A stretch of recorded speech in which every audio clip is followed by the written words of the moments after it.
Kalau MUC cost biaya. Nah, ini yang palinnya MUSP dan MUC. Kalau yang SP ini harga jual, sales price. Kalau yang C ini cost, biaya.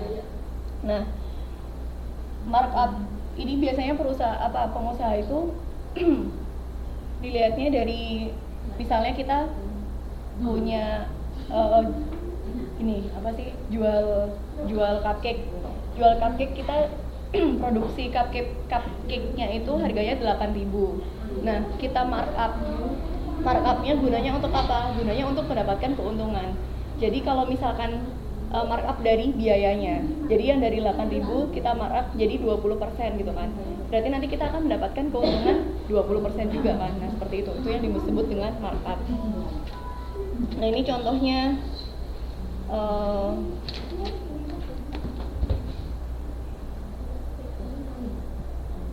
ini ada di tabel 7.3.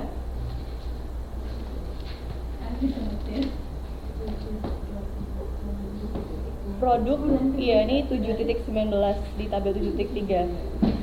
Dapat dilihat pada harga produk X model 2008. Ini ada model 2007 dan model 2008. Jika biaya produk X dengan model 2008 sebesar 200 lebih besar dari model 2007, jadi 2008 lebih besar 200. Jadi yang di 2007 harganya 2.000, yang di 2008 jadi 2.200.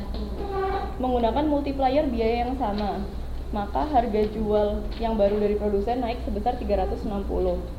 Nah, maksudnya dari multiplier ini yang di halaman 7.18 ini kan ada yang 1% kali biaya produk. Oh, maaf yang ini ya. Persen kali biaya produk. Nah, ini yang disebut dengan multiplier. Jadi lebih simpelnya tadi kayak seperti yang saya contohkan tadi.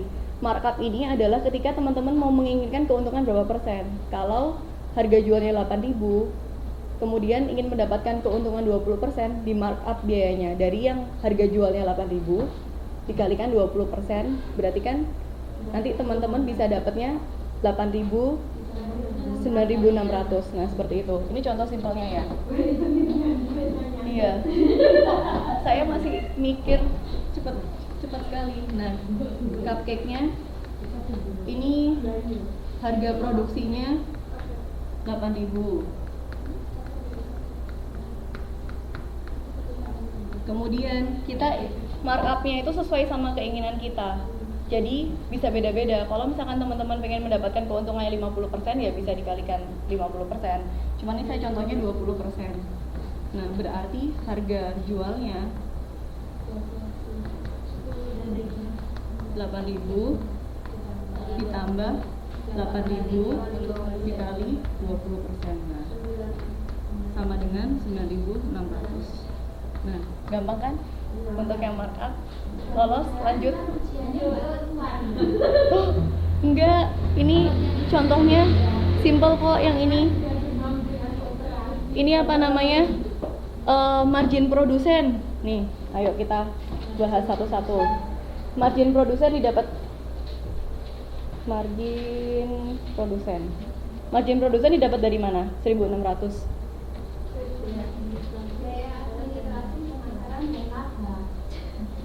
Margin produsen, kalau misalkan ada kata-kata margin, ini kita rinci satu-satu ya. Kalau ada kata margin itu sama dengan biaya yang kita keluarkan. Nah, ini apa namanya? Biaya yang kita harga jual ada biaya yang kita keluarkan sama yang kita dapatkan kan. Kalau yang kita dapatkan tuh berarti harga jual. Nah, kalau ada margin tuh istilahnya kayak laba kotor. Nah, jadi iya, keuntungan kotor. Jadi kalau ada kata margin berarti yang kita dapatkan dikurangi dengan yang kita keluarkan. Nah, di sini margin produsen. Harga jual produsen ini ada 2.000 harganya dikali 1,8 itu dari jumlah produknya kan. Kayak teman-teman kemarin bikin keuntungan sama dengan TR min TC. Nah, itu sama dengan margin apa margin produsen. Jadi ini harga jual produsennya 3.600 dikurangi dengan biaya yang kita keluarkan. 2.000. Iya, 2.000. Nah, hasilnya jadi 1.600. Jadi kalau misalkan ada kata-kata margin, langsung di sini diingat yang kita keluarkan yang kita dapat dikurangi yang kita keluarkan. Jadi kalau ada kata-kata margin itu pasti pengurangan, nggak mungkin penjumlahan. Kalau penjumlahan itu berarti laba, ya kan? Apa namanya? Bisa nambah ilmu. Kalau misalkan ada kata-kata margin berarti pasti ada pengurangan. Yang kita dapatkan dikurangi dengan yang kita keluarkan. Nah, ini margin. Harga jual produsennya 3.600 dikurangi dengan 2.000. Yang ini kan juga sama. Jadi, tapi ini karena beda, dia ada tambahan harga kan, jadi 200, jadi nambah 2.200. Cuman marginnya hasilnya didapat dari 3.960 dikurangi dengan 2.200. Nah, sekarang saya tanya, margin pedagang besar berapa? Didapat dari mana margin pedagang besar? Ini ada margin produsen, kemudian margin pedagang besar. Dari itu 4.400.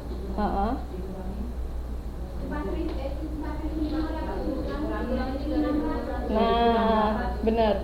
Jadi margin itu beda-beda. Kalau itu margin produsen, berarti harga biaya yang didapatkan produsen dikurangi dengan yang dikeluarkan oleh produsen. Tetapi kalau margin pedagang besar, berarti kan dia dapat harganya dari harga produsen karena dia menjual dari produsen.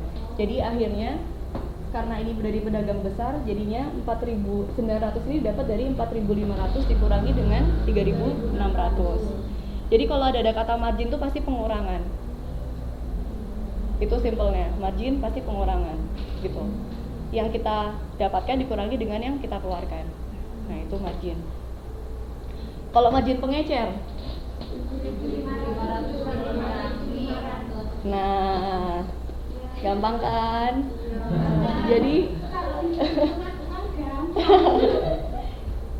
ini kalau markup seperti ini aja kalau markup.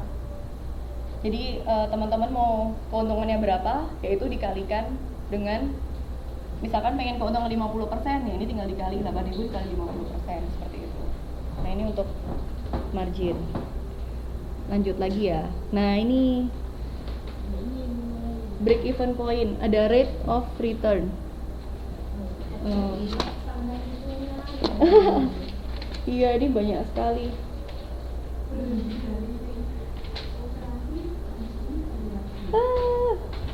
Iya, ini rate of return ini mulai jelimet ini. Kita masuk ke halaman 2.721 ya. Udah capek itu hitungan ya. Tenang. Lanjut. Masih ada waktu.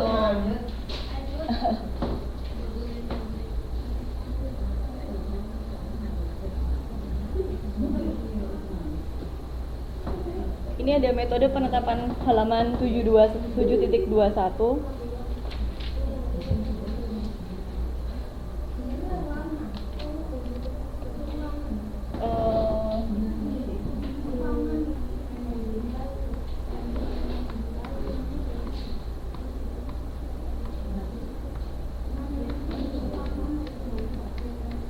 Iya, rate of return. Kalau ada kata-kata rate of return itu berarti kita ingin mengembalikan modal, pengembalian modal.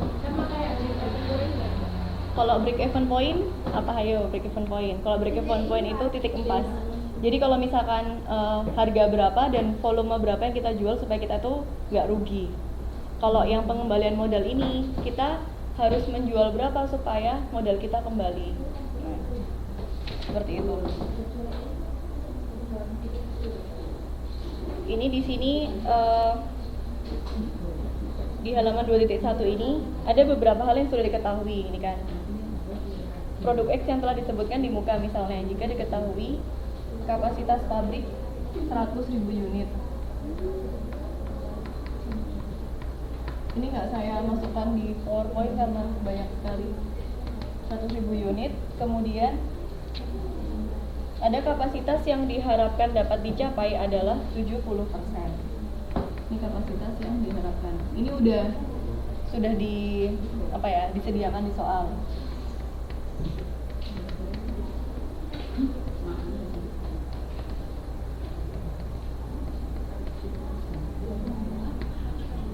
Berarti perusahaan harus memperkirakan bahwa permintaannya paling sedikit sebesar 70.000. Didapat dari 70% ini tadi dikalikan 100.000. Ini sama dengan 70.000 unit. Nah, ini sekarang kita mulai menginjak di gambar 7.6.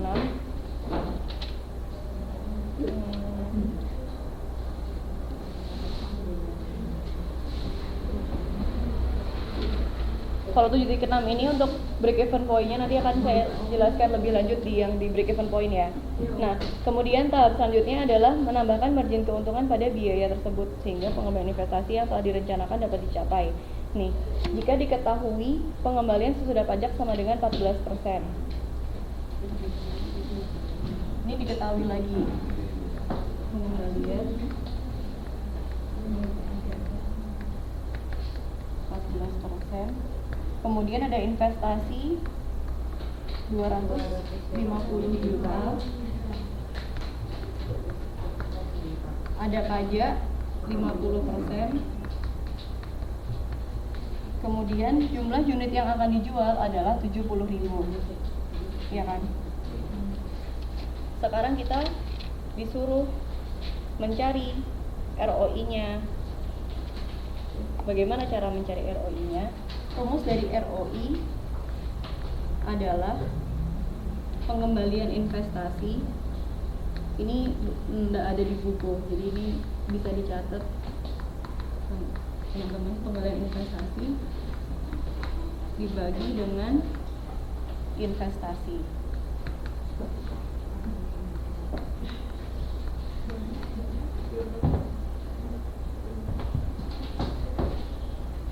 Tulisan saya nggak jelas ya. Pengembalian investasi dibagi dengan investasi. Nah, ini. Bagaimana cara mencari pengembalian investasi? Nah, ini ada yang A. Pengembalian investasi sama dengan 14%. Pengembalian, ada kata-kata pengembalian sesudah pajak. Jadi waktu teman-teman nyari pengembalian investasi tinggal dikalikan saja. Ada yang di poin situ diketahui bahwa pengembaliannya adalah 14%. Pengembalian investasi berarti 14% dikali dengan investasinya. Ya, dikalikan dengan 250 juta. Nah, itu yang dimaksud dengan pengembalian investasi. Bagian laba yang dikenakan pajak dan yang dipakai untuk menutup investasi. 100/50 ini karena ada kata-kata dikenakan pajak. Nah, dikenakan pajaknya adalah sebesar 50%. Dikalikan dengan 35 juta ini karena untuk menutup investasinya. Berarti ada pajak dan akhirnya kita kalikan dengan yang hasil dari 14% dikalikan 250 juta itu. Ketemu 70 juta. Biaya total itu 70.000 unit karena kita menjual 70.000 unit dan 3.214 ini adalah biaya per unit. Seperti ya, biaya pembuatan pemasaran. Jadi kalau biaya total misalnya teman-teman jual cupcake, biaya untuk bikin cupcake-nya, satu cupcake-nya adalah Rp500 dan teman-teman akan menjual 1000 cupcake. Berapa biaya totalnya? 500 dikalikan 1000. Nah, seperti itu. Ini biaya totalnya seperti itu. 70.000 unit dikalikan dengan biaya dari per unitnya sebesar 3.214. Penghasilan totalnya karena tadi ada laba yang dikenakan pajak ditambahkan dengan hasil dari biaya total, itu dimaksud dengan penghasilan total.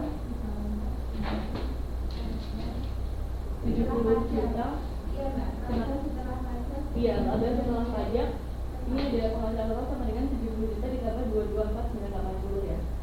Nah, itu adalah laba setelah kita dikenakan pajak. Jadi kita kan harus membayar pajak dulu karena ini ada pajak. Jadi setelah kita menghitung berapa laba kita setelah kita membayar pajak, itu ditambahkan dengan biaya kita, biaya totalnya itu. Iya.